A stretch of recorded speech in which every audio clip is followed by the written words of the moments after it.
అందరికీ నమస్కారం. నా పేరు రియా, జనసేన పార్టీ వీర మహిళ, పాలకొల్లు నియోజకవర్గం. అయ్యా జగన్మోహన్ రెడ్డి గారు, ఈ రోజు మీరు ఎవరిని పరామర్శించడానికి వెళ్ళారు సార్? మీరు బాధితురాల్ని పరామర్శించడానికి వెళ్ళారా, లేకపోతే బాధితురాల్ని హెరాస్మెంట్ చేసిన గంజాయి బ్యాచ్ ని పరామర్శించడానికి వెళ్ళారా? మీరు ఈ రోజున కూటమి ప్రభుత్వం హయాంలో చట్టం తన పని చేసుకుని మహిళల్ని హెరాస్మెంట్ చేస్తున్న వాళ్ళని శిక్షించి మరొక్కసారి మహిళల్ని ఎవరైనా హెరాస్మెంట్ చేస్తే శిక్ష తప్పదు అనే మాదిరిలో పనిచేస్తుంది ఈ రోజున చట్టం కూటమి ప్రభుత్వ హయాంలో. మీరు దాని గురించి వచ్చి ప్రెస్ ముందుకు వచ్చి దళిత బిడ్డని ఈ రకంగా బాధ పెట్టడం చాలా బాధకరమని కులకోణం తీసుకొని వచ్చి మాట్లాడొద్దు.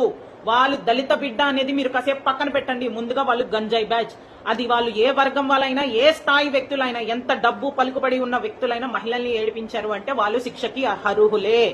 ఇది మీరు గమనించుకోవాలి.